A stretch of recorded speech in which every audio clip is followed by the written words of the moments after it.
Hello everyone, कैसे हैं आप? एकदम बढ़िया ना।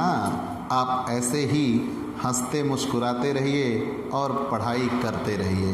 प्यारे बच्चों, हमने अपने पिछले वीडियोस में कर निर्धारण वर्ष और गत वर्ष की परिभाषा बता दिया था। जैसे कर निर्धारण वर्ष के बारे में हमने बताया कि कर निर्धारण वर्ष से आशय 12 माह की उस हिसाबी अवधि से है जो प्रत्येक वर्ष 1 अप्रैल से शुरू होकर 31 मार्च को समाप्त होती है। फिर से सुन लीजिए बच्चों, जैसे कर निर्धारण वर्ष से आशय 12 माह की उस हिसाबी अवधि से है जो प्रत्येक वर्ष 1 अप्रैल से शुरू होकर 31 मार्च को समाप्त होती है। मतलब जैसे वर्तमान में 1 अप्रैल 2020 से वर्ष शुरू हुआ है, 31 मार्च 2021 को समाप्त होगा। ये रहा कर निर्धारण वर्ष। तो पूरी परिभाषा क्या देंगे, ध्यान रहे बच्चों, क्योंकि इनकम टैक्स के बुक में किसी की कोई डेफिनेशन नहीं है। तो कर निर्धारण वर्ष से आशय 12 माह की उस हिसाबी अवधि से है जो प्रत्येक वर्ष 1 अप्रैल से शुरू होकर 31 मार्च को समाप्त होती है। गत वर्ष, प्रीवियस ईयर। प्यारे बच्चों, गत वर्ष में हमने कहा कि गत वर्ष से आशय, ध्यान देना एक एक बात, गत वर्ष से आशय उस वित्तीय वर्ष से है जो कर निर्धारण वर्ष के ठीक पूर्व 31 मार्च को समाप्त हुआ हो। जैसे आप कहते हो कि 1 अप्रैल से कर निर्धारण वर्ष शुरू हो जाता है, तो कर निर्धारण वर्ष शुरू होने के ठीक पहले 31 मार्च को जो वर्ष समाप्त हुआ होता है उसे ही गत वर्ष कहते हैं। तो गत वर्ष से आशय उस वित्तीय वर्ष से है जो कर निर्धारण वर्ष के ठीक पूर्व 31 मार्च को समाप्त हुआ हो। हमने दूसरे शब्दों में गत वर्ष की परिभाषा पढ़ी थी। तो गत वर्ष की परिभाषा में आपने ये जाना कि जिस वर्ष आय कमाई या प्राप्त की जाती है उसे गत वर्ष कहते हैं। बेसिकली जिस वर्ष में हम आय कमाते या प्राप्त करते हैं वो गत वर्ष है। फिर आपको गत वर्ष के नियम जानने हैं। तो प्यारे बच्चों, गत वर्ष का सामान्य नियम ये है कि जिस वर्ष हम आय कमाते हैं उस वर्ष कर नहीं देते, हम कर का भुगतान अगले वर्ष में देते हैं। ध्यान देना, जिस वर्ष हम आय कमाते हैं उस वर्ष कर नहीं देते। क्यों? क्योंकि इनकम टैक्स एक वार्षिक कर होता है। Income tax is annual tax. अगर एनुअल टैक्स है तो इस साल हम कमाएंगे, उस कमाई पर हम इस वर्ष टैक्स नहीं देंगे, उस कमाई पर हम अगले वर्ष कर देंगे। ठीक? तो जब ऐसा होता है कि गत वर्ष की आय पर कर निर्धारण वर्ष में कर लगता है, यही गत वर्ष का नियम है। और अपवाद किसे कहते हैं? प्यारे बच्चों, साइंस की दुनिया में तो हर चीज़ के हम अपवाद ढूंढते हैं। कॉमर्स में कहाँ अपवाद आ गया? तो आपने जाना है कि साइंस कॉमर्स और आर्ट के बीच, ये कॉमर्स साइंस और आर्ट के बीच की कड़ी होता है। अगर कॉमर्स साइंस और आर्ट के बीच की कड़ी है तो हमें साइंस भी मिलेगा और आर्ट भी मिलेगा। तो अगर रूल है तो एक्सेप्शन भी हो सकता है। तो अपवाद कहते किसे हैं? जब कोई रूल बनाया गया, अगर वो रूल लागू ना हो रहा हो तो उसे ही अपवाद कहेंगे। जब कोई रूल बनाया गया, अगर वो रूल लागू ना हो रहा हो तो उसे ही अपवाद कहा जाएगा। जैसे, तो आपने नियम ये पढ़ा कि गत वर्ष की आय पर कर निर्धारण वर्ष में कर लगता है, ये तो रहा नियम। तो अपवाद कब होगा? जब कभी ऐसा हो जाए कि गत वर्ष की आय पर गत वर्ष में ही कर लग जाए, मतलब कर निर्धारण वर्ष की प्रतीक्षा ना की जाए। नॉर्मली क्या होता है कि हम जैसे 1 अप्रैल 2019 से 31 मार्च 2020 तक हमने कमाया, 1 अप्रैल 2019 से 31 मार्च 2020 तक हमने कमाया। इस कमाई पर अगले वर्ष 1 अप्रैल 2020 से 31 मार्च 2021 तक, इस अगले वर्ष 1 अप्रैल 2020 से 31 मार्च 2021 वर्तमान में जो चल रहा है पर हम टैक्स देंगे। तो आपने ये पढ़ा कि गत वर्ष की आय पर कर निर्धारण वर्ष में कर लगेगा। अब जैसे अभी हम इस वर्ष में हैं, 1 अप्रैल 2020 से 31 मार्च 2021, अब इसमें हम जो भी अर्निंग कर रहे हैं, जो भी कमाई कर रहे हैं, उस कमाई पर हम अगले वर्ष टैक्स देंगे 1 अप्रैल 2021 से 31 मार्च 2022 में। ये तो हुआ गत वर्ष का सामान्य नियम।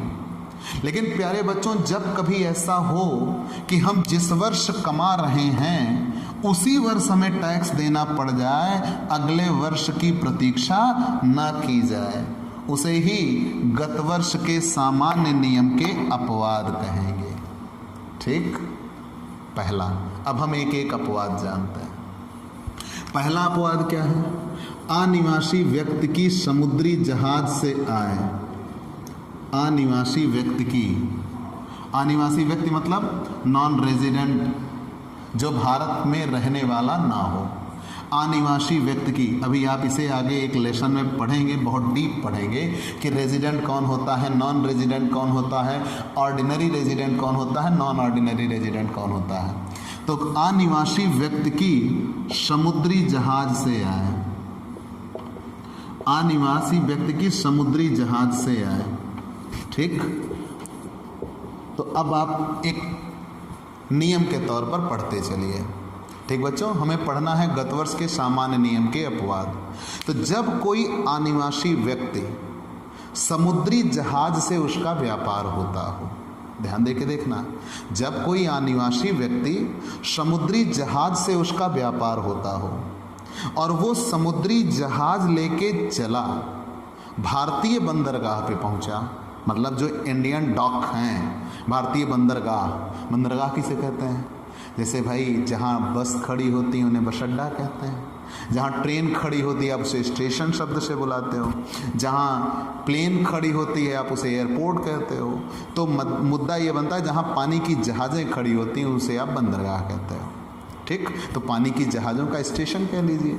तो जब कोई अनिवासी व्यक्ति नॉन रेजिडेंट जो विदेश का हो, वो चला, समुद्री जहाज के जरिए उसने यात्रा शुरू की, व्यापार भी कर रहा होगा, और वो भारतीय बंदरगाह पे पहुंचा।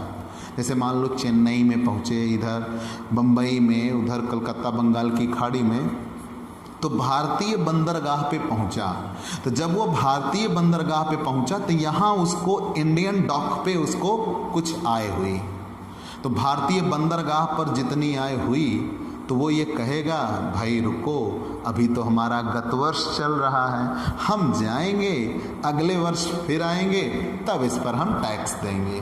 तो वहाँ इनकम टैक्स का ये रूल है कि अगर कोई अनिवासी व्यक्ति भारतीय बंदरगाह पर आय कमाता है तो वो जितनी आय कमाता है उसके द्वारा कमाई गई आय का 7.5% हिस्सा इंडिया में टैक्सेबल होगा। ध्यान देना बच्चों, जैसे अगर वो भारत में भारतीय बंदरगाह पर 1 लाख रुपया कमाया तो 1 लाख का 7.5% मतलब कितने रुपए? 7,500 रुपये इंडिया में टैक्सेबल है। मतलब उस 7,500 रुपये पर टैक्स लगेगा। ये ना सोचना कि 7,500 टैक्स लगेगा, अन्यथा आप गलत कर जाओगे बच्चों। तो हमने ये कहा कि कोई अनिवासी व्यक्ति समुद्री जहाज के जरिए चला, व्यापार करता है, भारतीय बंदरगाह पर पहुंचा, तो भारतीय बंदरगाह पर उसको आय हुई। तो भारतीय बंदरगाह पर उसको जितनी आय हुई उस आय का 7.5% हिस्सा भारत में कर योग्य होगा।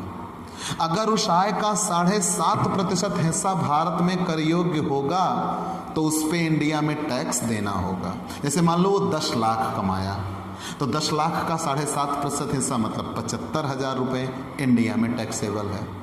ठीक, तो उसे टैक्स देना होगा। कब देना होगा? अब ये मत सोचो कि एग्जाम्पशन लिमिट से कम है। अगर वो एग्जाम्पशन लिमिट के ऊपर होगा तब टैक्स देगा। व्यापार का है तो वो कैसा प्रोसीजर है वो हम यहाँ नहीं पढ़ा रहे हैं। हम यहाँ पढ़ा रहे हैं कि उसे टैक्स देना होगा कि नहीं देना होगा, और देना होगा तो कब। तो अगर किसी अनिवासी व्यक्ति को भारतीय बंदरगाह पर आय हुई तो जितनी आय हुई उस आय का 7.5% हिस्सा इंडिया में टैक्सेबल है। अगर इंडिया में टैक्सेबल है तो उस पर टैक्स लगेगा, और कब लगेगा? गत वर्ष में लगेगा। उसके लिए कर निर्धारण वर्ष की प्रतीक्षा नहीं की जाएगी। जनरली आप ये कहते हो कि हम गत वर्ष में आय कमाएंगे, कर निर्धारण वर्ष में कर देंगे।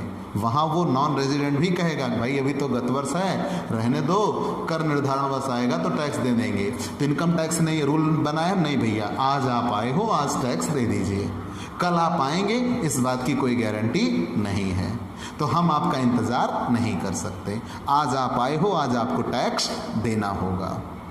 तो पूरा नियम क्या बना?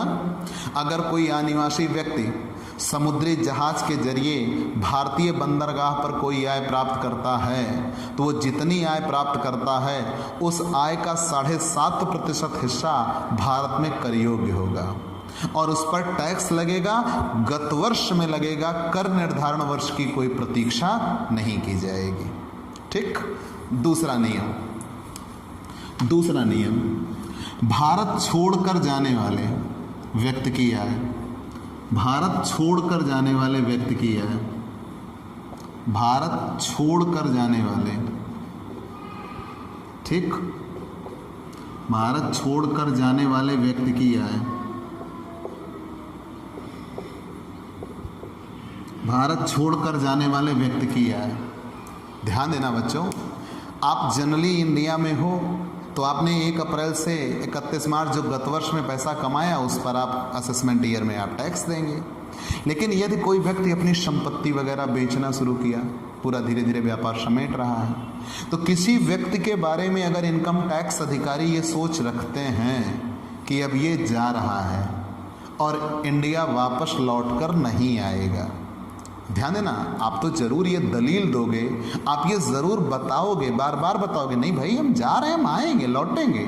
लेकिन अगर वो ये सोच रखते हैं कि अब आप जा रहे हो और इंडिया वापस लौटकर नहीं आइएगा, तो आपसे वो गत वर्ष में ही टैक्स ले लेंगे और ये कहेंगे भैया हम आपके कर निर्धारण वर्ष की प्रतीक्षा नहीं करेंगे। तो उस दिन तक इंडिया में आपकी जितनी आय है, यदि वो टैक्सेबल है, कर मुक्त सीमा से ऊपर है, तो जितना कर बना उतना कर वो आपसे ले लेंगे, गत वर्ष में ही ले लेंगे, कर निर्धारण वर्ष की प्रतीक्षा नहीं की जाएगी। तो पूरा नियम क्या बना? अगर कोई व्यक्ति भारत छोड़कर जाता है और आयकर अधिकारी ये कयास लगाते हैं, प्रोडिक्ट करते हैं कब ये जा रहा है, अब ये वापस लौट के नहीं आएगा। जैसे आप उदाहरण ले लीजिए कि अक्षय कुमार, अगर अक्षय कुमार यहाँ से यात्रा करते हैं तो आप सोचते हो कि भाई ये लौट के आएगा, इंडिया में इतना बड़ा उसका, मान लीजिए हॉलीवुड बॉलीवुड ये सब चीज़ों से वो जुड़े हुए हैं, बॉलीवुड से, बेसिकली हॉलीवुड से तो नहीं जुड़े हुए हैं, तो मान लीजिए वो बॉलीवुड से जुड़ा हुआ इतना टॉप का एक्टर है, इंडिया ज़रूर लौट के आएगा। लेकिन क्या आप जानते हैं अक्षय कुमार कनाडा की नागरिकता रखता है। ठीक, अक्षय कुमार ने कनाडा की नागरिकता ली हुई है और हमारे यहाँ दोहरी नागरिकता का प्रावधान नहीं है। ठीक, तो अगर कोई दूसरे देश की नागरिकता है तो वो हमारे यहाँ का नागरिक नहीं हो सकता।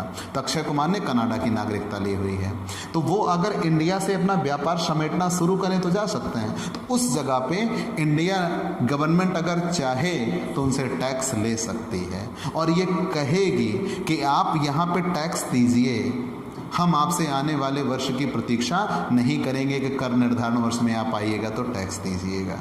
ठीक, और एक बात आप ये सोच रहे हैं जब वो कनाडा के नागरिक हैं तो इंडिया में टैक्स देंगे? जी हाँ बच्चों, उसके लिए आपको अनिवासी निवासी पाठ पढ़ना होगा। तो टैक्स भारत में रहने के आधार पर लगता है, ना कि भारत के नागरिक होने के आधार पे। तो अगर आप इंडिया में रहते हो तो आपको टैक्स पे करना होगा। ठीक, तो नियम क्या बना? अगर कोई व्यक्ति भारत छोड़ के जा रहा है और आयकर अधिकारी ये सोच रखते हैं कि ये भारत छोड़ के जा रहा है, अब ये वापस लौटकर नहीं आएगा, तो उससे इनकम टैक्स गत वर्ष में ही ले लिया जाएगा।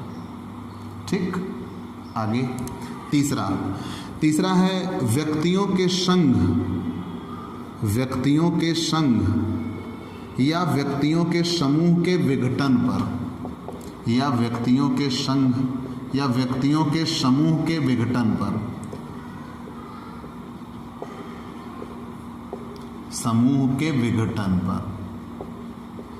ठीक, ये व्यक्तियों का संघ या व्यक्तियों का समूह क्या होता है? जैसे हम एक कुछ व्यक्ति, मान लो मैं, आप और वो, वो ज़रूर ध्यान दीजिएगा। तो मान लीजिए मैं, आप और वो तीनों लोग मिलकर एक संघ के रूप में आते हैं, एक एसोसिएशन बनाते हैं, रजिस्टर्ड होते हैं, ध्यान देना, एसोसिएशन रजिस्टर्ड होते हैं। तो अगर हमने एक संघ बनाया और उस संघ के तहत हमें एक इनकम होनी शुरू हुई, तो उसके लिए लायबल कौन होगा? मैंने अकेले नहीं कमाया, आपने अकेले नहीं कमाया और उसने अकेले नहीं कमाया, हम तीनों ने मिलकर कमाया है। तो जब हमें इनकम होगी पहले उस पर टैक्स देना होगा। टैक्स देने के बाद जो बचेगा हम तीनों आपस में बांटेंगे।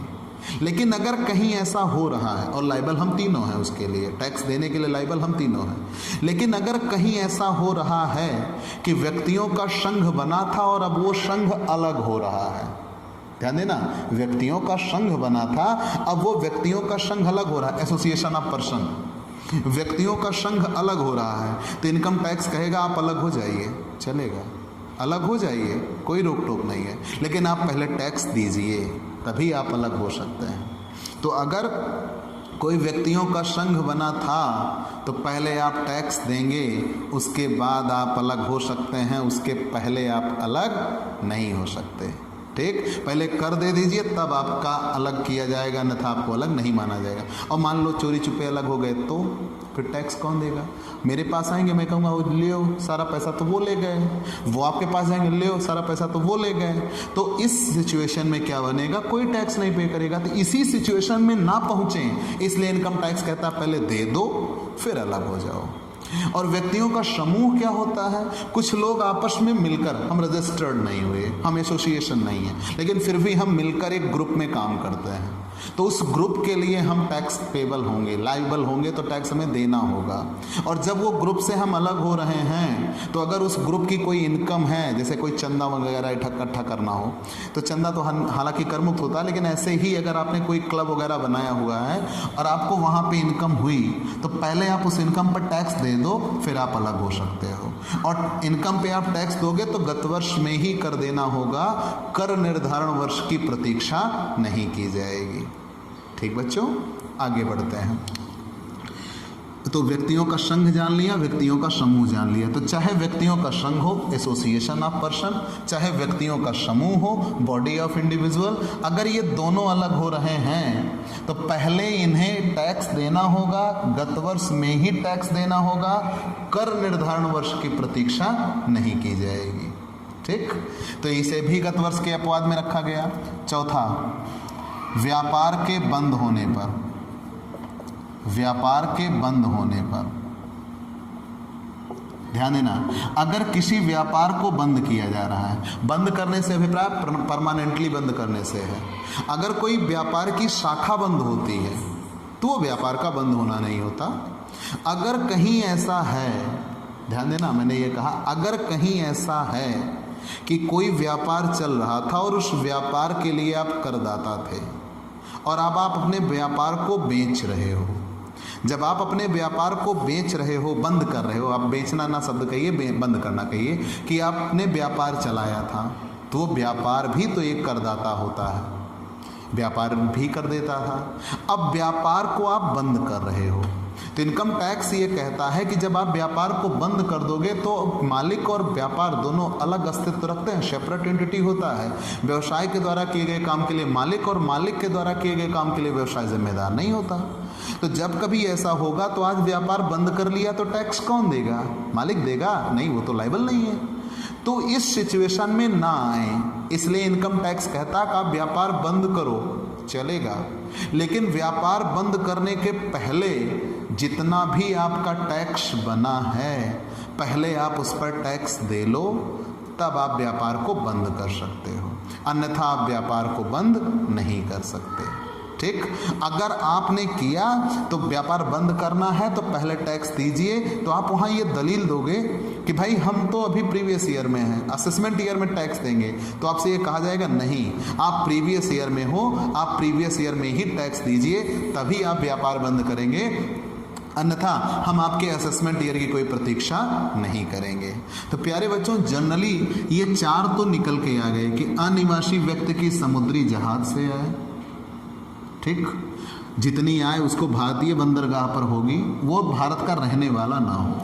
तो भारतीय बंदरगाह पर जितनी आय होगी उसका 7.5% हिस्सा इंडिया में टैक्सेबल होगा और उस पर उसे टैक्स देना होगा, ठीक, और गत वर्ष में देना होगा। भारत छोड़कर जाने वाले व्यक्ति की आय, अगर कोई ऐसा व्यक्ति है जो भारत छोड़कर जा रहा है और जिसके बारे में हम ये सोच रखते हैं अब वो इंडिया वापस लौटकर नहीं आएगा, तो इनकम टैक्स डिपार्टमेंट उससे टैक्स ले लेगा और तुरंत ले लेगा, गत वर्ष में ही ले लेगा। कर निर्धारण वर्ष की प्रतीक्षा नहीं की जाएगी। व्यक्तियों का संघ, जनरली हम इसे अलग अलग भी पढ़ सकते थे, मैंने एक साथ बता दिया। व्यक्तियों के संघ के अलग होने की दशा में अगर कोई व्यक्तियों का संघ अलग हो रहा है तो पहले आप टैक्स देंगे तभी आप अलग हो सकते हैं। अगर व्यक्तियों का समूह अलग हो रहा है तो पहले आप टैक्स दीजिए तब आप अलग हो सकते हैं, और बिना टैक्स दिए आप अलग नहीं हो सकते। और टैक्स देंगे तो गत वर्ष में ही देंगे, कर निर्धारण वर्ष की प्रतीक्षा नहीं की जाएगी। अगर कोई व्यापार बंद हो रहा है, ध्यान देना, शाखा अगर बंद हो तो व्यापार चल रहा है। व्यापार बंद होने का मतलब पूरी तरह से व्यापार का बंद किया जाना। अगर व्यापार बंद किया जाता है तो व्यापार के बंद करने पर आप पहले टैक्स देंगे तब आप व्यापार बंद कर सकते हैं, अन्यथा आप व्यापार नहीं बंद कर सकते, ठीक। और टैक्स देंगे तो गत वर्ष में ही कर देना होगा, कर निर्धारण वर्ष की प्रतीक्षा नहीं की जा सकती, ठीक बच्चों। ध्यान देना, जो व्यक्तियों के संघ हैं या व्यक्तियों के समूह हैं, ये किसी विशेष उद्देश्य के लिए भी इकट्ठा हो सकते हैं। जैसे मान लो हमने दुर्गा पूजा कराने की सोची और हम इकट्ठा हो गए, उसके लिए हमने आय इकट्ठा की, तो जब आय इकट्ठा हो गई तो अगर वो ज़्यादा है तो उस पर भी टैक्स लगेगा। तो मतलब ये कि अगर हम किसी विशेष उद्देश्य के लिए इकट्ठा हुए तो उससे अगर हमें कोई आय हुई और वो करमुक्त सीमा से ज़्यादा है तो उस पर हमें टैक्स देना होगा। और उस इकट्ठा होने के बाद हम अलग होने के पहले ही टैक्स देंगे। अगर हम अलग होना चाहते हैं तो अलग होने तक का इंतज़ार नहीं किया जाएगा, कहा जाएगा कि आप पहले भी टैक्स दे दो, गत वर्ष में ही टैक्स दे दो, फिर आप अलग हो सकते हो। तो कुछ लोग अपनी संपत्ति कर वंचना के उद्देश्य से या कर से बचने के लिए, तो कर वंचना ही कहिए, कर वंचना के उद्देश्य से संपत्ति का हस्तांतरण, कर वंचना के उद्देश्य से संपत्ति का हस्तांतरण, ठीक, संपत्ति का हस्तांतरण। इसमें क्या होगा, जैसे अगर किसी व्यक्ति की कोई संपत्ति है, ध्यान देना बच्चों, अगर किसी व्यक्ति की कोई संपत्ति है और वो कर योग्य है तो उस पर टैक्स उसे स्वयं देना था क्योंकि उसकी आय करमुक्त सीमा से ऊपर है। तो अगर किसी व्यक्ति की आय करमुक्त सीमा के ऊपर है और उसकी वो संपत्ति कर योग्य भी है तो उसे कर देना था। तो उसने क्या काम किया, अपनी उस संपत्ति को किसी ऐसे व्यक्ति को दे दिया जिसकी आय करमुक्त सीमा से कम है।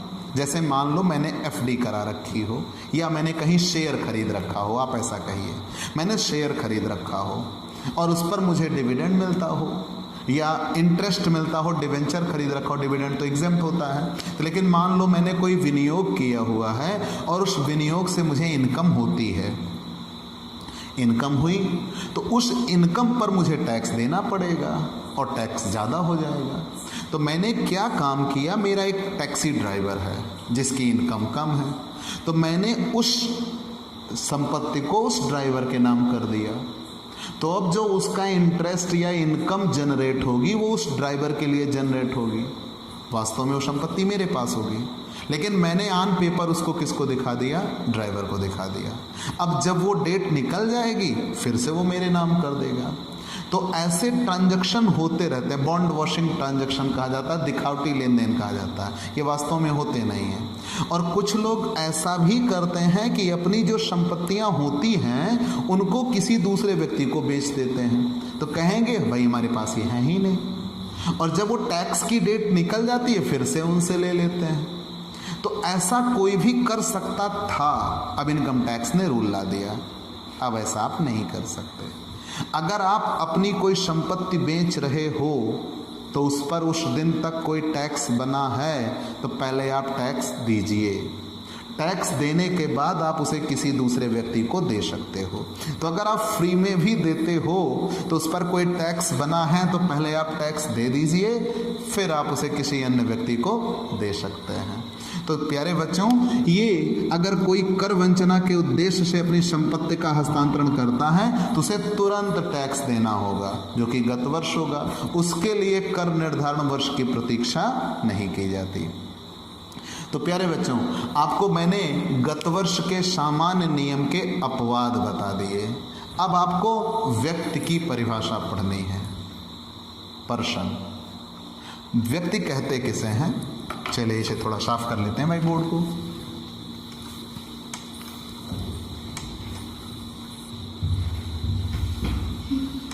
व्यक्ति, पर्सन। तो इनकम टैक्स की डेफिनेशन में व्यक्ति शब्द बड़ा महत्वपूर्ण है, पर्सन, और इसकी परिभाषा में केवल शब्द गिनाए गए हैं। इनकम टैक्स में कहा यह गया था कि आयकर एक प्रत्यक्ष वार्षिक कर है जो किसी व्यक्ति द्वारा, मतलब इनकम टैक्स कौन चुकाता है? व्यक्ति चुकाता है। तो मुद्दा यह है, ये व्यक्ति है कौन? भाई हम ये तो जाने, हमने परिभाषा पढ़ी कि आयकर एक प्रत्यक्ष वार्षिक कर है जो किसी व्यक्ति द्वारा। अगर आयकर एक प्रत्यक्ष वार्षिक कर है जो किसी व्यक्ति द्वारा, तो हमें पहले व्यक्ति पहचानना होगा, और इनकम टैक्स में उसे पर्सन कहा गया। हिंदी में तो व्यक्ति ही कहते हैं, लेकिन इंग्लिश में पर्सन कहा गया, ठीक। लेकिन इस व्यक्ति में 8 आते हैं। कौन कौन? इंडिविजुअल, इसे भी व्यक्ति कहते हैं। तो अब देखिए, हिंदी नाम तो भैया एक ही है, व्यक्ति को, इंडिविजुअल को भी व्यक्ति लिखते हैं, पर्सन को भी व्यक्ति लिखते हैं, लेकिन इंग्लिश में अलग हो जाता है। पर्सन ये परिभाषा में कहा गया शब्द है और ये व्यक्ति अलग होगा। इंडिविजुअल के बाद दूसरा होता है Hindu undivided family, Hindu undivided family, ठीक, हिंदू अनडिवाइडेड फैमिली। फिर तीसरा होता है फर्म, चौथा होता है कंपनी, कंपनी, पांचवा होता है एसोसिएशन ऑफ पर्सन, छठा होता है बॉडी ऑफ इंडिविजुअल, सातवां होता है an artificial judiciary person, an artificial judiciary person, जिसका कानून की निगाह में मान्यता होती है। जैसे म्यूनिसिपैलिटी, लोकेलिटी आता है, और ये लोकेलिटी स्थानीय सत्ता, कुछ लोग इसे एक साथ दिखाते हैं। तो ठीक, अब प्यारे बच्चों, जैसे इस पूरे ब्रह्मांड में 2 तरीके के व्यक्ति पाए गए, मतलब व्यक्तियों की पहचान हमने इस ब्रह्मांड में कितने तरीके के व्यक्ति पहचाने? 2, मेल और फीमेल, ठीक। तो ये 2 तरीके के व्यक्तियों की पहचान की गई। अब कुछ लोग कॉमन जेंडर सोच रहे होंगे, तो कॉमन जेंडर में भी मेल और फीमेल होते हैं, ठीक बच्चों। तो हमने ये कहा कि इस धरा पर, इस पृथ्वी पर, इस ब्रह्मांड में कितने तरीके के व्यक्ति पहचाने गए? 2, मेल और फीमेल। अगर हम अकाउंट्स की दुनिया में जाते हैं तो वहां भी खातों की पहचान की गई, एकदम व्यक्ति जैसे, 3, पर्सनल, रियल, नॉमिनल। लेकिन यहाँ पे इनकम टैक्स में कौन देगा टैक्स? तो इनकम टैक्स में व्यक्ति की पहचान की गई 8 तरीके से, और वो जो व्यक्ति है उसे पर्सन कहा गया। और ये पर्सन कितने टुकड़ों में आया? 8, कहीं कहीं 7 लोग बोलते हैं। कौन कौन? एक व्यक्ति, एन इंडिविजुअल। तो इस एक व्यक्ति में वो ह्यूमन बॉडी आती है, मनुष्य शरीर आता है, जैसे राम, श्याम, सीता, गीता, आदिल। तो मतलब ये कि एक व्यक्ति, उस एक व्यक्ति में हम मनुष्य को शामिल करते हैं, जैसे हम और आप। इतना तो आपने जान लिया, ये इसके बारे में तो और हम कुछ कह नहीं सकते। मतलब ये वो व्यक्ति है जो पैदा हुआ है और जिसकी मृत्यु होगी, वो एन इंडिविजुअल में आता है। अब एन इंडिविजुअल के बाद हिंदू अनडिवाइडेड फैमिली। कुछ परिवार ऐसे भी होते हैं जो बटे हुए नहीं होते, मतलब एक पिता है वो कमा रहा है, उसके 4 बच्चे हैं वो कमा रहे हैं, और सबकी आय इकट्ठा हो रही है।